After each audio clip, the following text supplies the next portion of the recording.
Madam ఈ మధ్య ఒక హిందువు మీద మన తెలంగాణ ఒక వ్యక్తి మీద మార్వాడీలు కొట్టారు. సో ఇప్పుడు అట్లా కొట్టినందుకు ఇక్కడ వ్యాపారాలు చేసుకుంటానికి వచ్చిన వాళ్ళు మన మీద దాడి చేయడం ఏంటి, తెలంగాణ మీద ఆంధ్ర వాళ్ళ మీద దాడి చేయడం ఏంటి?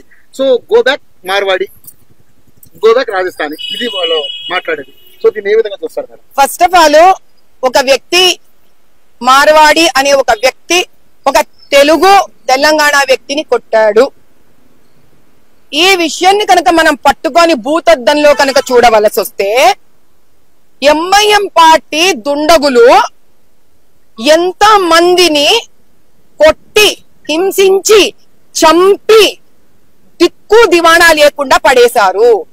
రోహింగ్యాలు వచ్చారు ఇక్కడ, 1,500,000 రోహింగ్యాలు ఉన్నారు ఇక్కడ. వాడి గురించి ఎవడికొద్దా? ఈ కొట్లాట ఎందుకు వచ్చింది, దేనికి వచ్చింది? ఒక వ్యక్తి ఇంకో వ్యక్తిని కొట్టాడంట. 3.5-4 కోట్ల తెలంగాణ ప్రజలలో హిందూ కొట్టుకుంటున్నాడు, హిందూ ముస్లిం కొట్టుకుంటున్నాడు, ముస్లిం హిందూ కొట్టుకుంటున్నాడు. ఒక్క మార్వాడి ఒక్క హిందూ. అసలు మార్వాడి అని చెప్పడం ఏంటి అంత అసహ్యంగా ఉంది? తెలంగాణలో అతని ఆధార్ కార్డు ఉండింటుంది, ఓటర్ ఐడి ఉండింటుంది. ఈ విషయాన్ని ఇంత పెద్దగా చేస్తున్నారు ఎవరు? ఆ కమ్యూనిస్ట్ వాళ్ళు చేస్తున్నారు ఇవంతా, ఆ లెఫ్టిస్టులు. ఎందుకని? బీజేపీ గవర్నమెంట్ సెంటర్ లో స్ట్రాంగ్ గా ఉంది, దేశాన్ని ముందుకు తీసుకొని వెళ్తుంది. కాంగ్రెస్ ని తరిమి కొట్టి బయటికి వెళ్ళిపోయే టైం వచ్చింది కాబట్టి అంటే మహారాష్ట్రలో రెచ్చగొడుతున్నారు, కర్ణాటకలో రెచ్చగొడుతున్నారు, ఇప్పుడు తెలంగాణకు కూడా వచ్చారు. అయ్యా తెలంగాణ హిందూ ప్రజలు కొంచెం బుర్ర ఉపయోగించుకోండి. మన చుట్టుపక్కలే మనం రెచ్చగొట్టే వాళ్ళు ఉంటారు. అమ్మవారి గుడిని కూలగొట్టే కాంగ్రెస్ గవర్నమెంట్ ఇది. ఏ కమ్యూనిస్ట్ నోరెత్తుతున్నాడు తెలుసా? ఎవడెక్కట్లేదు.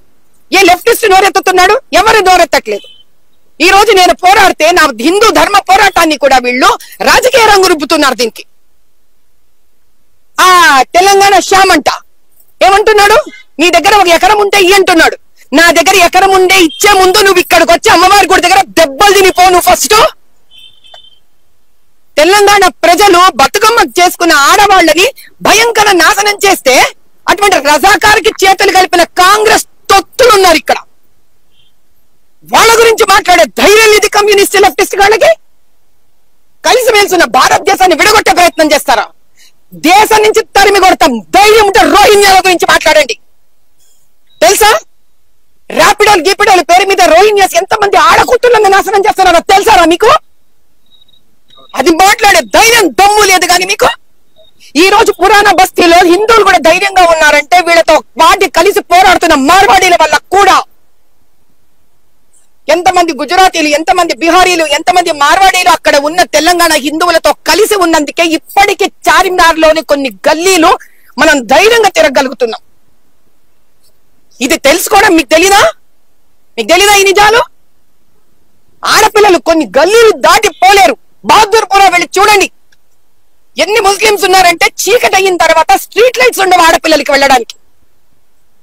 ఆ గల్లీలలో తిరగకుండా ఇష్టం వచ్చినట్టు వీళ్ళు వెళ్ళిపోండి వాళ్ళు వెళ్ళిపోండి అని మాట్లాడతారు అందరు కలిసి. ఇది భారతదేశం, ఇది భరతమాత పిల్లలందరం ఇక్కడ కలిసి మెలిసి ఉండాలి, హిందూ ముస్లిం కలిసి మెలిసి ఉండాలి అని చెప్పి మోదీ గారు తప్పన పడుతుంటే హిందువులు కొట్టుకుంటారయ్యా? ఖబర్దార్, ఇంకెవ్వరైనా ఎప్పుడైనా ఇక్కడ నుంచి హిందువులు కొట్టుకున్నారంటే మీది మాది మనందరి సర్వనాశనం మనమే కోరుకున్నట్టు లెక్క. ఇదే కాంగ్రెస్ కి కావాలి. డివైడ్ అండ్ రూల్ పాలసీ చేస్తున్నారు వాళ్ళు. తెల్లోడు చేశాడు, తెల్లోడి నుంచి అద్దెగా తెచ్చుకున్నాడు ఆయన నెహ్రూ గారు. ఆ వంశమే ఇదంతా. జాగ్రత్తగా ఉండండి. అట్లా చేస్తేనే రాజ్యాలు నిలబడతాయి అనుకుంటున్నారు వాళ్ళు. ఇంకా మనం ఎవరు విడగొట్టకూడదు.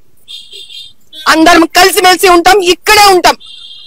తెలంగాణ తెలుగు వాళ్ళము రాజస్థాన్ లో బతుకుతాం, గుజరాత్ లో బతుకుతాం, వాళ్ళు ఇక్కడికి వచ్చి బతుకుతారు. That's it. जय बोलो भारत माता की जय। की बात यह है कि आज तेलंगाना में जो एकता बनी थी, पूरे भारत के जो जितने भी हमारे हिंदू भाई हैं, वो आज तेलंगाना में एक छोटा सा भारत बनकर बड़े ही स्नेह भाव से जी रहे हैं। और हम सब जानते हैं कि जो गुजरात से हैं, जो राजस्थान से हैं, ये सारे हिंदू भाई यहाँ पर गौ संरक्षण करते हैं। खास कर पुराने बस्ती में ये गौ संरक्षण ही नहीं, कहीं मंदिरों को ये अपना निधि भी देते हैं।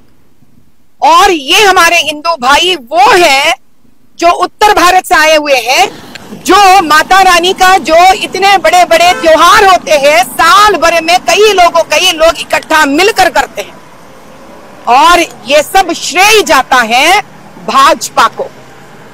अब चंद ऐसे कम्युनिस्ट और लेफ्टिस्ट जो कांग्रेस में है, हालांकि कांग्रेस में तो पूरे वही लोग भर पड़े हुए हैं, ये लोग चाहते हैं कि भाजपा का सरकार टूट जाए। इसके लिए ये महाराष्ट्र में भी शुरू कर दिए हैं भाषा के नाम से, ये कर्नाटका में भी शुरू कर दिए हैं भाषा के नाम से, अब ये यहां पे भी तेलंगाना में शुरू करिए। लेकिन एक बात मैं कह रही हूं सभी से, राम जन्मभूमि में अयोध्या का राम हिंदुओं से बना है, ना वो हिंदू गुजराती का नाम से था, ना मारवाड़ी का नाम से था, ना तेलंगाना का